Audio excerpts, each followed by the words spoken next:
크리스마스입니다. 예수님이 이 땅에 오셨습니다. 그리고 예수님 이 땅에 오셔서 그 복음을 듣는 자마다 감사하고 기쁘고 평화롭다 약속하셨습니다. 그러므로 오늘 이 시간에 정말 기적은 우리가 주님으로 인하여 기뻐할 수 없는 것입니다. 여러분, 제가 물어볼게요. 정말 기쁘십니까? 제가 기대한 아멘 소리보다는 훨씬 적습니다. 다시 한번 물어볼게요. 정말 기쁘세요? 네. 주님만 생각하면 이렇게 막 눈물이 나오고, 주님만 생각하면 마음 가운데 기쁨이 있고, 소망이 있고, 또 내가 주님만으로 만족하며 참 행복하다. 아침에 일어날 때 정말 그랬나요? 네. 그러길 간절히 바랍니다. 그렇지 않다면은 오늘 우리 서로 질문하면서 마음속에 이 말씀을 좀 들어야 될 것 같아요. 예수님께서 이 땅에 오셨을 때 하늘에는 징조가 있고 또 선포가 있었습니다. 크게 두 가지가 있었는데 하나는 별이 큰 별이 나타났어요. 그래서 별이 밤이 되면은 그 하늘에 떴습니다. 아마도 예수님 태어나신 그날에만 뜬 것은 아닐 거예요.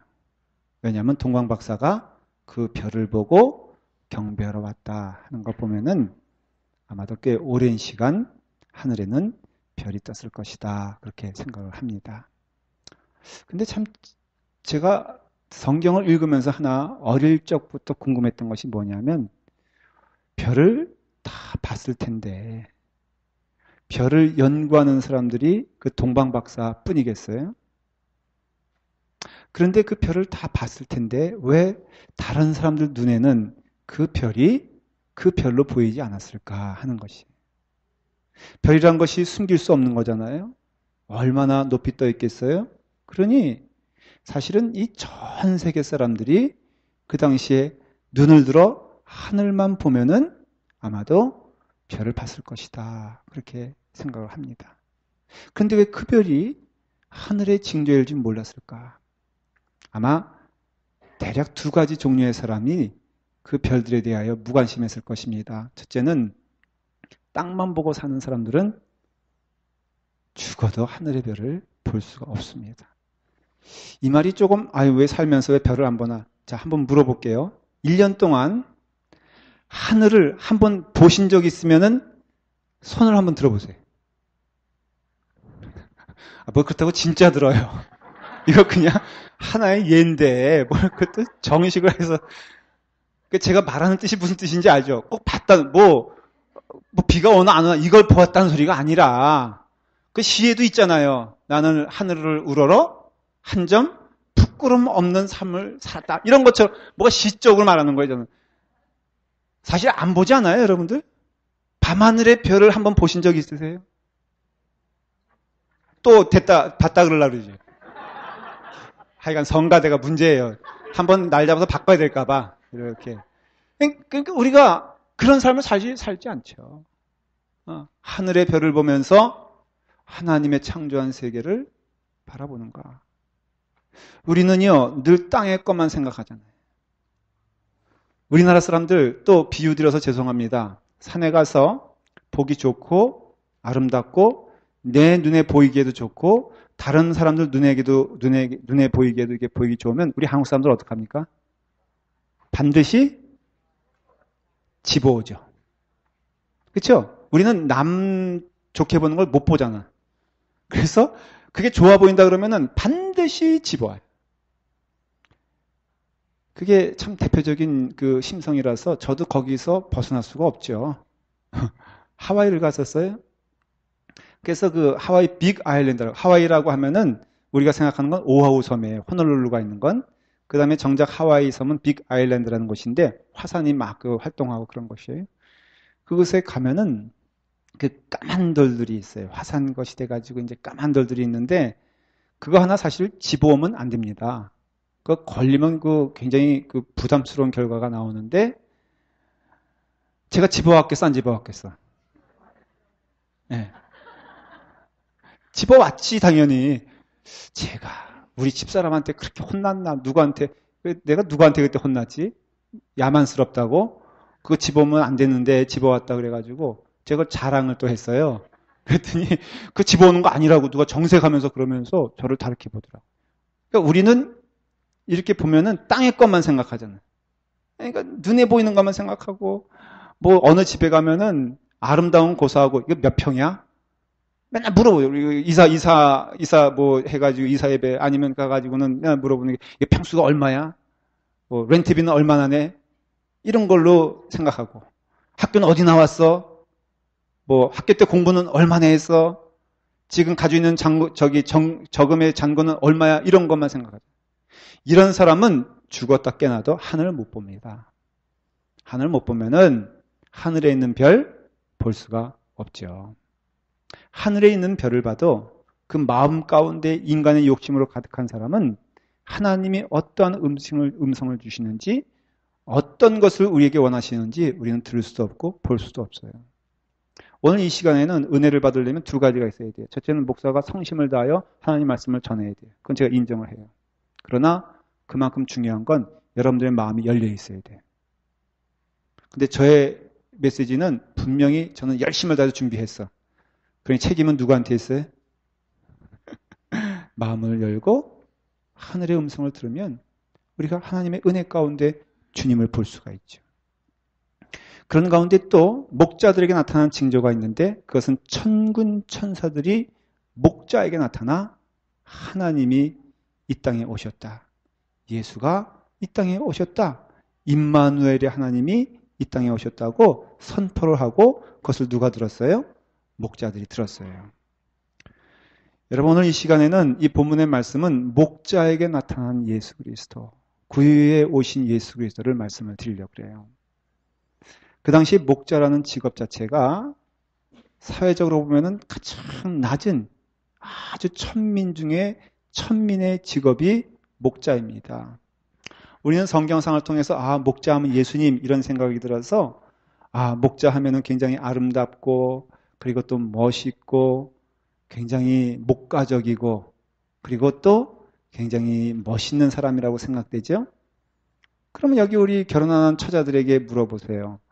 시집을 목자한테 갈 생각이 있느냐라고 물어보면 가겠습니까? 안 가겠습니까? 제가 목자의 실상을 말씀드릴게요. 이스라엘에 있는 목자들은 일생에 딱 3번 목욕을 했습니다. 태어날 때, 그리고 장가 갈 때, 그리고 언제겠어요? 죽을 때예요. 그 정도로 목자란 직업이 지금도 한 3만 명 정도 있다 그래요. 그 이스라엘에 그걸 베두인 족속이라 그렇게 말을 합니다. 지금도 천막에서 생활을 해요. 제가 예루살렘에서 여리고로 차를 타고 이동을 하는데 그 이제 위에서 밑으로 내려가는 길이거든요. 한 대관령 길이라 그렇게 생각하시면 돼요. 그 길을 이제 따라서 예루살렘에서 여리고로 내려가는데 중간에 이렇게 보니까 베두인족이 있더라고요. 정말 시골틱한 그런 것이 없어. 천막도 그냥 그렇고요. 그 다음에 식기 모든 것이 다 이렇게 드럼통으로 돼 있고 막 그런 곳에서 제가 아주 가까이 그 베두인족을 볼 기회가 있었어요. 차를 타고 쭉 내려가다 보니까 어느 지점이 되니까 그게 바로 뭐라 그러죠? 빌로우 지로. 그 사해 여리고는 그 바다 밑에 있는 거예요. 위치상으로. 예루살렘은 바다 위에 있고 딱 그 지점에 이게 표시를 해놨어요. 여기는 그렇다고. 그러면서 거기에 그 낙타 2마리를 놓고선 그 베두인족이 서 있더라고요. 뭐 하는 거예요? 사진 찍어라 이거예요. 제가 그냥 지나칠 수가 있나? 그래서 제가 딱 섰죠. 그리고 사진을 찍으려고 딱 보니까 낙타 냄새 장난이 아니라고 제가 말씀을 드렸죠. 보통이 아니에요. 그런데 이제 태워주는 것도 아니야. 그 자리에서 한번 타서 이렇게 일었으면은 그 사진 찍고 내려오면 되는 거거든요. 근데 그 아저씨가 굉장히 정감 있게 생겼더라고요. 그 아저씨가 그래서 제가 연세를 여쭤봤어요. 그랬더니 저보다 10살 아래야. 근데 제 느낌에는 그분이 몇 살처럼 보였냐면 한 70세 정도로 보인 거예요. 그래서 70세처럼 보였는데 그렇게 고생을 한다는 얘기지. 그게 바로 전형적인 그 당시에 목자의 모습이다라는 것을 알 수가 있어요. 이와 같이 고생을 많이 하고 고달프고 그래서 지금도 문제지만 옛날에는요. 자녀들 교육을 시킬 수가 없는 거예요. 여기서 좀 목초지가 있으면 조금 있다가 그 다음에 다른 곳으로 옮겨서 또 목초지 찾아서 가니 아이들 교육을 시킬 수가 있나요? 없잖아요. 그러니까 우리나라 문화에서는 이게 잘 이해가 안 돼요. 왜냐? 우리는 소를 키워도 지천이 널려있는 게 뭐예요? 목초지니까는 그냥 소를 집에 이렇게 놔두고선 그 소를 돌보는 사람이 그 꼴을 조금 먹이기 위해서 풀을 이렇게 썰어다가 먹이면 충분히 먹여 살릴 수 있었기 때문에 그러나 이스라엘은 아주 척박한 땅에 드문 목초지가 있기 때문에 이 목초지를 향해서 옮겨 다니려면 온 가족이 옮겨 다녀야 되나요? 그러니 아이들 교육 제대로 안 돼요. 사회적인 신분이 보장이 안 돼요. 그래서 실질적으로 유대 사회에서는 증인 될 수 없는 어떤 문제가 생겼을 때, 법적인 문제가 생겼을 때 증인, 위트네스가 될 수 없는 사람의 직업 가운데 넘버원이 뭐였냐면은 목자였어요. 왜냐하면은 옮겨 다니기 때문에 이 사람이 어떤 그런 증인의 역할을 할 수 없는 것이에요. 자, 여러분, 그렇게 소외당하고 최하층이고 배운 것 없고 부족한 자인데 그 사람에게, 그 자들에게, 그 목자들에게 누가 임했어요? 하나님의 영광이 임했다는 것이에요. 가장 먼저 예수 그리스도의 탄생의 소식이 전달된 것은 목자들이 양을 치던 곳이었다라는 것이에요. 이것이 주는 의미가 무엇인지 아십니까? 우리 주 예수 그리스도께서는 낮고 천한 곳까지 오셔서 그것을 광명되게 만들고 그것을 아름답게 만들고 그것을 가장 귀한 것으로 만든다는 뜻이에요. 아마도 지금 옛날 그 뭐 박물관적인 그런 어떤 그 고고학적인 면에 있어서 어떤 고물건을 가져오면은 굉장히 비싼 값으로 받잖아요. 그렇기 때문에 우리가 뭐 어떤 것도 그것이 좀 역사가 오래됐다 그러면은 그것이 그 시대의 가격에 비하면은 엄청나게 달라지죠. 자, 한번 물어볼게요. 세종대왕이 쓴 요강이 있다고 하십시다. 비유가 좀 그렇지만 그 요강이 그 당시에는 뭐 얼마나 됐겠어요? 그 얼마 안 됐겠죠. 지금 만일에 세종대왕이 쓰셨던 요강이 이 자리에 있다. 그래서 뭐 이렇게 옥션을 한다. 저 비유가 그렇지만 그러면 여러분 이거 얼마에 팔릴 것 같아요? 네? 한번 불러보세요. 제가 그 가격에 한번 맞춰드릴게요. 만일에 예수님이 누우셨던 구유가 발견되어서 이 자리에 나타났다. 이거 얼마에 사시겠어요? 1,000만 불 있으세요, 장모님? 자, 그렇죠. 그러니 여러분 그것은 예수 그리스도가 임하는 곳마다 영광이고 예수 그리스도가 임재하는 곳마다 그것은 하나님의 놀라운 축복이 임한다면은 말 구유까지 소 구유까지 오시는 예수 그리스도가 우리한테는 오시지 않겠냐라는 것이에요. 저는 그래서 첫 번째 드린 질문, 왜 여러분들은 행복하지 않나요?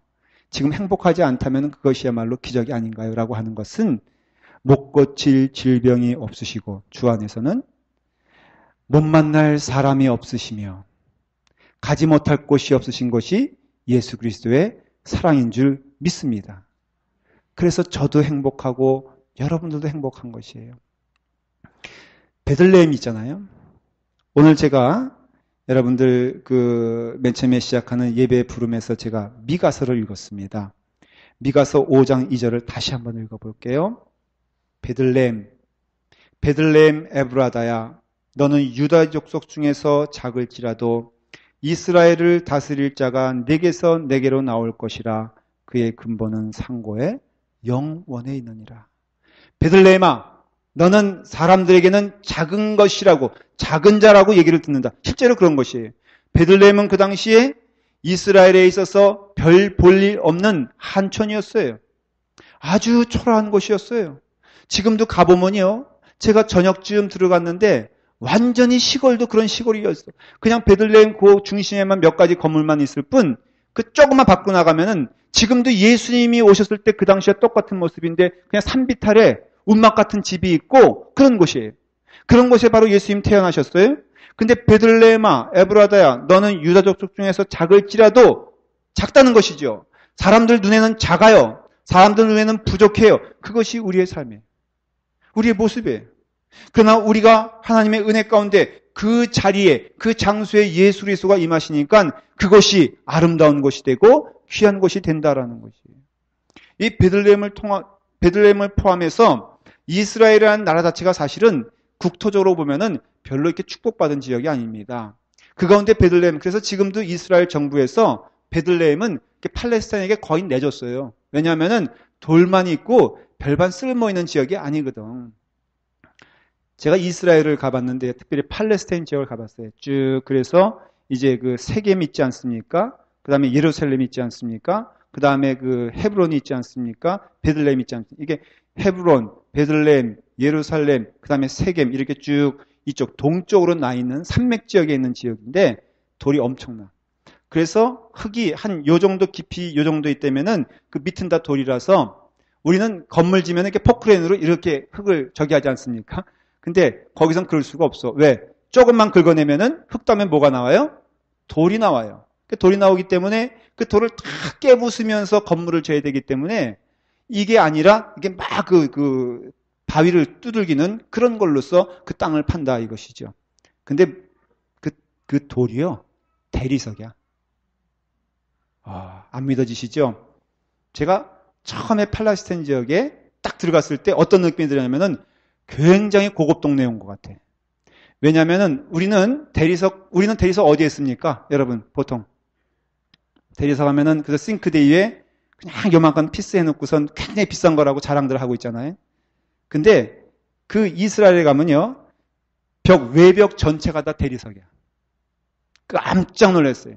4층 아파트에 제가 묵었거든요. 4층에. 그런데 그 4층 아파트 전체가 대리석이야. 왜 나오는 게 뭐뿐이 없어? 돌뿐이 없어요. 세상에 1층 현관 밑에서부터 들어가는데 그게 뭐예요? 대리석이야. 밖에 파킹랏 있잖아요. 밑바닥에 뭘로 깔려있게요? 대리석이야. 계단은 뭘로 돼 있어요? 대리석이야. 엘리베이터는 안 타봤지만 제가 보기엔 엘리베이터도 대리석으로 만들었으면 틀림이 없어. 그 다음에 들어가는 문, 거실, 화장실, 샤워, 그 다음에 안방, 부엌 다 뭘로 돼 있어요? 이 사람들은 대리석으로 돼 있어. 너무 좋아서 제가 샤워하다가 머리 깨지는 줄 알았어. 미끄러져가지고. 왜 대리석이냐? 대리석분이 없기 때문에 그래요. 그 동네엔 TV는 없어도 대리석만 있어. 근데 왜 대리석만이냐? 하나님이 실수하셨다고 그랬잖아요. 천사들에게 돌을 이 세상에 다 적절히 분배하라 그러는데 천사들이 낑낑매면서 날아다니면서 들고 가다가 그만 그 보자기가 터져버렸네. 어디서? 이스라엘 땅에서. 그래서 이스라엘에 있는 땅의 돌들이 온 세계에 있는 땅들보다 그 돌보다 많다 그럴 정도. 그러니까 별로 안 좋은 땅이라 이거죠. 이것이에요. 이스라엘이라는 나라가 별로 별 볼 일 없는 땅이요. 그 가운데 베들레헴이라는 곳은 별 볼 일 없는 곳이요. 그 가운데 목자라고 하면은 사회적으로 봐도 대접받지 못하는 자들이지만 그러나 하나님께서는 그곳에 오셨다는 것이에요. 예수님의 사역 자체가 이렇지 않습니까? 여러분 보십시오. 예수님 주변에는 다 병든 자들만 있었던 것 같아요. 눈먼 자, 가난한 자, 다리 저는 자, 때로는 아주 그냥 모든 것들 실패한 자들이 모였지만 예수님은 그들을 마다하지 아니하고 내가 누구를 위하여 왔노라? 내가 죄인을 위하여 왔고 내가 누구를 위해서 왔노라? 내가 상처받은 자들을 위해서 왔고 내가 누구를 위해서 왔노라? 내가 바로 이와 같이 부족한 자들을 위해서 왔노라 하는 것이에요. 여러분 주님이 만일에 헤롯 대왕의 아들로 태어났다고 하십시다. 그럼 그 주변에 있는 사람은 그 예수님을 만날 수 있어도 목자는 만날 수 없었을 것이에요. 예수님이 어느 귀한 집안에 태어났다면은 그 어느 누구도 예수님께 쉽게 가지 못했을 것이에요. 그러나 예수님께서 구유에 오셨다는 것은 그런 뜻입니다. 사랑하는 여러분, 오늘 이 시간에 예수 그리스도로 인하여 기뻐할 수 있는 이유는 우리가 죄인 가운데 괴수임을 믿기 때문이고 그런 자들에게, 그런 부족한 이들에게 우리 주 예수 그리스도께서는 함께 하셔서 땅 끝까지 이르러 내 증인을 만들고 그 증인 가운데 함께 하시고 그 영혼 가운데 함께 하시겠다는 하나님의 사랑이 오늘 이 시간에 넘치고 넘쳐서 하나님의 사랑이 바로 이곳에 오신 줄 믿습니다. 여러분, 우리의 마음이 왜 아픕니까? 교회 안에서건 교회 밖에서건 여러분 사람을 보면요 늘 마음이 아플 수밖에 없어요. 어떤 경우는 그래요. 제가 정직하게 고백할게요. 제 눈에 보이기에 아름다운 사람을 더 한 번 볼 수 있어요. 그게 인간입니다. 교인 가운데에서도 때로는 마음에 드는 사람이 있을 수가 있어요. 그 사랑을 터질 수가 있어요. 그것 때문에 속상해 하십니까? 여러분, 만일 여러분 마음 가운데 예수 그리스도가 여러분들의 주인이라면은 여러분들은 그 주님으로 인하여 만족하고 기뻐하기 때문에 그 어떤 인간의 형평과 그 어떤 인간의 반응에 대하여 섭섭해하거나 슬퍼할 필요가 없다. 저는 그렇게 믿습니다. 여러분, 오늘 이 시간에 우리가 마음이 상한 것은 우리 주님의 사랑이 부족해서가 아니라 우리가 인간의 사랑을 구하기 때문에 마음이 아픈 것이요. 인간에게 그 눈이 집중되어 있기 때문에 여러분들의 마음이 아픈 것이지 여러분들의 눈을 주님께로, 여러분들의 마음을 주님께로, 우리의 주님은 늘 모든 자들에게 열려 있는 줄 믿습니다. 왜 주님께서는 이와 같이 목자에게 오시고 왜 주님께서는 이와 같이 동방박사 이방인들에게 오셨느냐? 그것은 우리 주 예수 그리스도는 못 갈 곳이 없으며 못 만날 사람이 없으며 사랑하지 못할 사람이 없다는 것을 선포하십니다. 그 주님을 만나십시오. 저는 담대하게 말할 수 있는 것은 저는 그 주님 만났기 때문에 너무 기쁘고 감사합니다. 지금 저에게 목회의 직분을 허락하셔서 그 식을 감당하게 하시는 건 너무 고마운데 그 고마운 이유는 무엇이냐면은 주님이 나의 주인이 되시고 주님이 나의 기쁨이 되시기 때문에 즐겁고 감사한 겁니다. 이번 크리스마스에 여러분들은 어떤 선물을 받으십니까? 여러분들은 어떤 것을 통하여 기쁨을 누리시기 원합니까? 제 마음 가운데 기쁜 것은 오직 하나, 예수 그리스도가 나의 선물이 되시고 예수 그리스도가 나의 기쁨이 되시기 때문에 내 마음은 기쁘고 즐겁고 이 기쁨과 이 즐거움을 사랑하는 우리 교우들에게도 전달하기를 바랍니다. 오늘 말씀하시지 않았습니까? 베들레헴 에브라다야 너는 유다족 족속에서 작을지라도 이스라엘을 다스릴 자가 내게로 나올 것이라. 오늘 말씀하십니다. 그 지역의 목자들이 밤에 밖에서 자기 양떼를 지키고 있었더니 그 목자들에게 우리 주 예수 그리스도께서 나타나셔서 평화가 있으라, 은혜가 넘치라 하고 말씀하셨습니다. 하늘에는 영광입니다. 이 시간에 그런 영광이 있기를 바랍니다. 두 번째는 이 땅에는 평화입니다. 예수 그리스도로 인하여 평화를 누리시는 여러분 되기를 바랍니다. 주님만으로만 기뻐하시고 주님만으로만 즐거워하는 우리가 되기를 축원합니다. 기도하겠습니다. 아버지 하나님, 지극히 높은 곳에서는 하나님께 영광이요, 땅에서는 하나님이 기뻐하신 사람들 중에 평화로다 하셨습니다. 사랑의 주님, 우리 가운데 평화가 임하여 우리 마음에 기쁨이 넘칩니다. 우리 가운데 은혜가 넘쳐서 우리 삶 가운데 기뻐하는 마음이 있습니다. 주여, 주 안에서 기뻐하며 주 안에서 즐거워하며 주 안에서 감사하는 저희가 될 수 있도록 축복하여 주시옵소서. 예수님의 이름으로 기도드리옵나이다.